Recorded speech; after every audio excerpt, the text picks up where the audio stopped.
Welcome to another awesome episode at the Dog Mind Gears. Take a second right now and just look at your dog. Yeah, just wherever they are right now. Right, like maybe they are curled up on the couch or, snoring on the rug, completely dead to the world, occasional paw twitches. Just being their goofy selves. Exactly. They look pretty goofy, right? Okay. But what if I told you that that goofy pet currently drooling on your floor is actually the descendant of a celestial guardian? Or like a spirit guide? Or even a cosmic judge of human souls. Right. I mean, it's a huge shift. We're so used to seeing our pets as, well, dependents, I guess. Yeah, totally. But historically, that relationship with humanity was actually flipped. We depended on them, and their role was, it was infinitely more profound. Which is the exact core mission of our deep dive today. We are exploring this incredible article from Dogzilla magazine. It's by Helen Thompson, and it's called Ancient Dog Myths in Asia, Guardians and Spirit Guides. And we're going to unpack how diverse ancient Asian cultures viewed dogs, not just as companions, but, as divine protectors. And more importantly, we really want to bridge the gap between those ancient epic legends and the very modern, everyday dog behaviors we see in our own homes right now. Because the connections are definitely there. They really are. Okay, let's unpack this. Because I want to start right at the front door, literally. We are beginning in the physical realm, looking at how ancient cultures used the image of the dog to protect their most sacred earthly spaces. Right, the architectural guardians. Yeah, and when you look at Japan, you immediately run into the kamainu. But I gotta admit, looking at pictures of these things, they don't exactly look like golden retrievers. No, they certainly don't. I mean, if you visit a Shinto shrine or a Buddhist temple in Japan, you'll see these really imposing stone statues flanking the entrance. They look almost like dragons or lions, right? Yeah, they look like this fearsome hybrid between a lion and a dog. But the canine element is actually crucial, and they always come in pairs. And there is a very specific physical detail about these pairs that I originally thought was just like an aesthetic choice. But it turns out it's a massive spiritual statement. Mouths. Yes. One of them always has its mouth wide open, and the other has its mouth firmly closed. Can you explain the mechanics behind that? Like, why those specific expressions? Well, it fundamentally comes down to the concept of the breath of life, which is represented through language. So the komainu with the open mouth is forming the sound ah. Okay. And that's the first letter of the Sanskrit alphabet. Mm-hmm. Then the one with the closed mouth is forming the sound un, which is the last letter. Oh, wow. So it's essentially the alpha and the omega. Precisely. It symbolizes the absolute beginning and the absolute end of all things in the universe. That's incredibly heavy for a statue. Right. When you place them together at an entrance, they aren't just, physically intimidating blocks of stone. They form a complete metaphysical barrier. Like a spiritual perimeter. Exactly. It's meant to ward off evil and protect the sacred ground behind them, literally from the beginning of time to its end. So are modern house dogs doing their best komainu impression when they bark at the delivery driver? I mean, did ancient cultures basically model their ultimate home security systems on the everyday territorial instincts of the dog? That is a really great way to look at it, actually. But they elevated it. Ancient people would observe a dog barking to defend a camp, and they didn't just see a territorial animal. They saw a reflection of divine security. They trusted it that much. Yeah, they trusted that instinct so much they immortalized it in stone. And you see a very similar translation of canine behavior in China, too, with the imperial fu dogs. Okay, wait. I always hear people call them fu lions, though. Is that just a mistranslation? It is, yeah. It's a really common misconception. They are stylized guardian dogs, and just like the komainu, they sit in pairs at the gates of palaces and temples. But they represent something slightly different, right? Right. The fu dogs are fascinating because they don't just represent a wall of defense. They represent a really delicate cosmic balance. Break that down for me. How does a stone dog represent cosmic balance? It is all in how they are posed. So the male dog is usually depicted resting his heavy paw on this intricately carved ball. Okay. That sphere represents the world. So the male embodies power, supremacy, and protection over the physical realm. But the female dog is posed entirely differently. What's she doing? She is depicted gently restraining a playful puppy beneath her paw. Oh, showing nurturing and compassion. Exactly. Ancient Chinese culture saw the dog as the ultimate embodiment of this duality. I mean, a dog is fierce enough to tear an intruder apart to defend its pack, but gentle enough to carefully carry its fragile young in its mouth. That is a highly nuanced understanding of canine psychology. It really is, and they translated it directly into architectural guardians. It definitely makes you look at your own dog sitting by the front door a little differently. Hmm. They aren't just waiting for a walk, they're holding down the spiritual fort. Doing their ancient job. Exactly. But it makes sense that ancient people used them to guard physical temples. I guess my question is, if dogs have senses that humans don't like their incredible hearing and smell, did ancient cultures assume they were guarding against invisible threats, too? Yes, that is the exact logical leap these cultures made. Yeah. It is a very natural evolution in the mythology. How so? Well, ancient people would watch a dog suddenly bristle its fur and bark violently into the pitch-black night when absolutely nothing was there. Right, which dogs do all the time. Exactly. The human who couldn't see or hear a threat, so they naturally concluded the dog must be perceiving something beyond the human veil. Which perfectly explains China's Tiango, the heavenly dog. And this is not a gentle guardian. This is a terrifying cosmic beast responsible for eclipses. Yeah, a massive shift in scale. But I have to push back here. Why a dog? Why did ancient Chinese astronomers look at the sun disappearing and blame a dog? Think about normal canine behavior. What do dogs famously do when they look at the moon or the sky? They howl. They howl.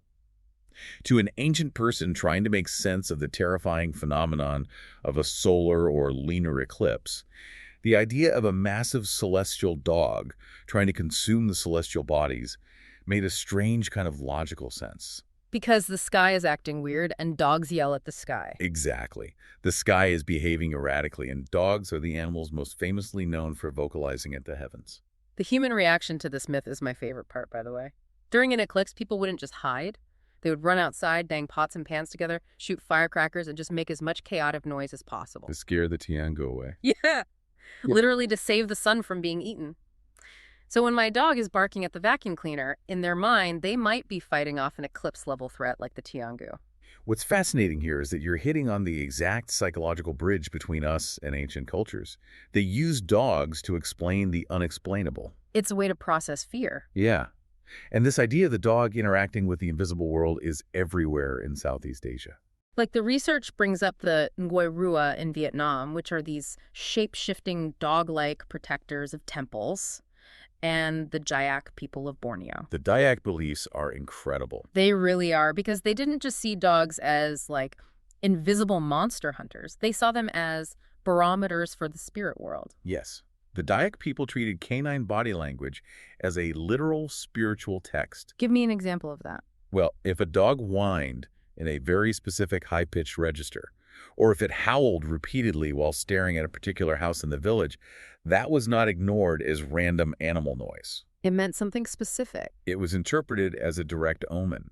They believed the dog was acting as a medium, relaying a warning of misfortune or death from the spirit realm. I am never going to ignore my dog whining at the ceiling again. I mean, that's intense. And there is a very practical, almost survivalist application of this with the nomadic peoples of Central Asia, right? Absolutely. You just have to look at the Mongolian Bankar dogs and the Tibetan Mastiff. Those dogs are massive. Huge.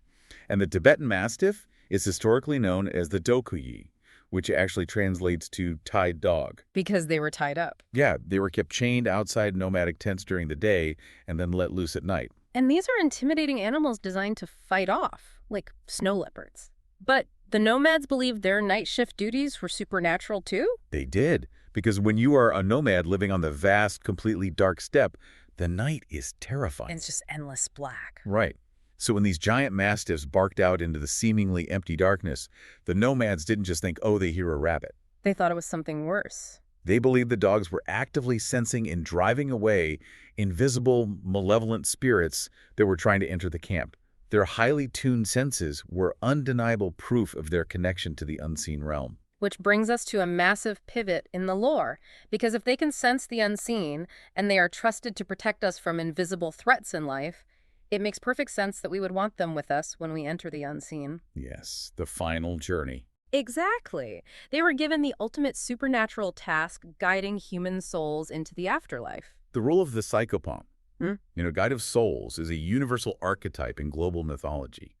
But across Asia and the Middle East, that incredibly high-stakes role is frequently filled by a dog. Let's talk about ancient Persia and the Zoroastrian tradition, because I'm genuinely confused by the mechanics of this one. They have this concept of the four-eyed dog acting as a spiritual judge. Yes, very prominent in their texts. What exactly is a four-eyed dog? Like, is it a monster? A mutant? Not at all. In this context, a four-eyed dog is simply a regular dog that has two distinct spots of contrasting color right above its eyes. Wait, like the tan eyebrows on a Rottweiler or a Doberman? Exactly like that. That is an incredibly common coat pattern. Why did ancient Persians look at those little fur spots and think, spirit eyes? It goes back to the dog's hyper-awareness. Ancient people noticed that dogs seemed to sleep with one eye open, always ready to react to the slightest sound. Oh, I see where this is going. Yeah, they interpreted those markings as a literal second set of eyes that remained open to the spiritual realm, even when the physical eyes were closed. That's brilliant, actually. And in Zoroastrian belief, this dog guarded the Chinvat Bridge, which the bridge every single soul must cross to reach the afterlife. And the dog is basically the bouncer? Basically, yes. It was believed that the four-eyed dog's gaze alone could look right through a person and distinguish between a righteous soul and a wicked one. No hiding from the dog. Right. If you were wicked, the dog simply would not let you cross. And that belief was so strong, it bled into actual physical funeral practices, right? With the Sagdid ritual. I need you to explain this because the concept of a dog's gaze purifying a human corpse sounds wild to modern ears. How did they justify that? So Sagdid translates directly to the glance of the dog. During a Zoroastrian funeral, a specially chosen dog, often a four-eyed dog or a sighthound, was brought into the room to look at the deceased person's body. Just to look at it. Yes. They believed that death brought a demon of decay, and because the dog was inherently pure and incorruptible, its sheer, focused gaze acted like a spiritual laser beam. A spiritual laser beam. I love that. It would physically drive the demon away and purify the space. For the dog was an active, necessary technology for spiritual transition. And this specific job, dogs guarding the afterlife, isn't just isolated to Persia. I mean, in India, in the ancient Vedic traditions, Yama, the god of death, has two four-eyed dogs that act as his messengers and guard the path of souls. Very similar mythology. Yeah. And then you travel thousands of miles across the ocean to the Philippines, and the Ifugao people have a myth that a spirit dog is absolutely required to guide a deceased soul safely across a narrow bridge to the spirit world. Another bridge guarded by a dog. It's like they got promoted from guide dog for the physical world to guide dog for the human soul. Why did so many disconnected cultures give dogs this specific sacred mission? It really forces us to look at how humans fundamentally perceive canine psychology. I mean, why the dog and not a horse or a cat? Right, why them? Because across all these cultures, a dog is viewed as an agent of absolute authenticity. You cannot bribe a dog with gold. A dog does not hold malicious, calculated grudges. They are utterly incorruptible. They don't have hidden agendas. What you see is what you get. Exactly. When you combine that purity with their famous, unwavering loyalty, a loyalty that humans observe lasting until the dog takes its dying breath, it makes psychological sense that early humans would desperately hope that loyalty extends beyond the grave. Yeah, because if you have to walk into the terrifying, unknown dark of the afterlife, you want the one creature that has never betrayed you by your side. Precisely. Here's where it gets really interesting. Because ancient texts didn't just tell nice stories about loyal dogs to make people feel good. They actually used dogs as the ultimate moral yardstick to test human beings. Yes, a huge narrative pivot. The myths shift from, look at how great the dog is, to how great of a human are you in relation to this dog? It is the ultimate spiritual exam. And we see this brilliantly illustrated in India in the great epic, the Mahabharata. Yes. You have King Yudhishthira, who is renowned for being this completely righteous, just ruler. He is on his final grueling journey to heaven. Everyone else has fallen away. Right. All his human companions have died or fallen away, and his only remaining companion is a loyal stray dog that just followed him. Just a street dog. Yeah. He finally reaches the gates of paradise, and the gods tell him, "You are welcome to enter, but the dog is unclean. It has to stay outside." It's a devastating ultimatum, really. After a lifetime of making difficult choices, does the king abandon the one creature that stayed by his side just to achieve his own eternal paradise? And he outright refuses. He essentially tells the gods that abandoning a devoted companion is a sin equal to killing a holy man, and he would rather stay out of heaven than betray the dog. And that's the trigger. Exactly. The second he makes that sacrifice, the dog transforms. It is revealed that the dog was actually the god Dharma, the god of righteousness and justice in disguise all along, testing the king's true devotion. It's a profound narrative shift. The dog isn't just a pet, it is the physical embodiment of moral duty. Heaven is literally considered empty or unworthy if it doesn't include a dog. Precisely. These stories demand that humans show the exact same righteousness, loyalty, and compassion to the vulnerable animals in our care that we expect to receive from the divine. I want to touch on Korea for a second because our listeners sent in some critique asking us to explain a specific connection the research makes. Oh, about the Eungnyeeo myth. Yeah. The article mentions Korean foundational myths, specifically the story of Eungnyeeo, the bear woman, and connects it to the reverence for dogs. I'm struggling to see the leap between a myth about a bear and modern dog behavior. It is a subtle but vital cultural connection. The myth of Eungnyeeo is completely central to Korean identity. In the story, a bear and a tiger both want to become human. Got it? The gods tell them to stay in a dark cave for 100 days, eating only garlic and mugwort. Sounds terrible. It is, and the tiger gets impatient and gives up. But the bear, Eungnyeeo, shows extreme perseverance, endures the hardship, and is rewarded by being transformed into a woman. Okay, so the culture places a massive premium on endurance and unwavering patience. How does the dog fit into that? Because that exact same cultural value, that spiritual DNA of steadfast perseverance, is how Koreans view their national dog, the Jindo. Oh, I've heard of the Jindo. Yeah, the Jindo is famous for its almost supernatural loyalty and patience. They often refuse to accept a new owner if they are separated from their original one. Wow. So the folklore connects the ancient, sacred virtue of the bear's endurance directly to the real-world, observable loyalty of the canine spirit. It's the idea that true devotion requires immense endurance, and Japan gives us the ultimate real-world proof of that with Hachiku, right? The Akita who waited for his deceased owner at a Tokyo train station every single day for nearly 10 years. Exactly. Hachiku isn't an ancient god. He was a real dog in the 1920s. Just a regular pet. Yeah, but his story resonates so deeply because he is the physical manifestation of the myths we've been discussing. He proves that the staggering loyalty described in the Mahabharata or the Jindo folklore isn't just ancient fiction. It is a very real, very powerful force of nature. So what does this all mean for us? We've talked about cosmic judges, eclipse eaters, and temple sentinels.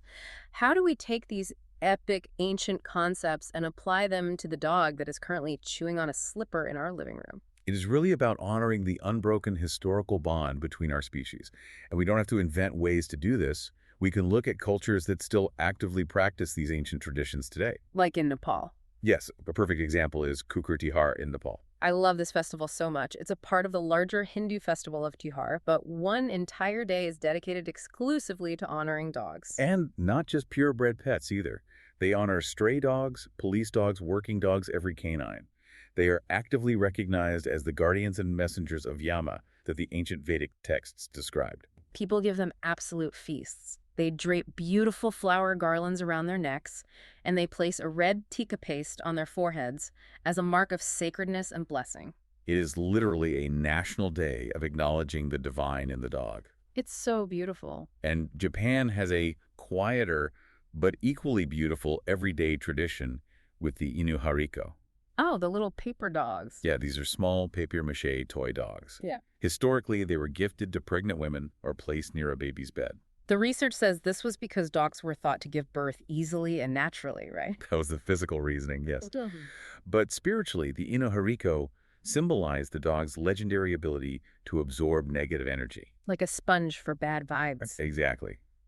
Just as the stone kamainu protect the temple from evil spirits, the little paper dog protects the vulnerable child, bringing health and positive energy into the home.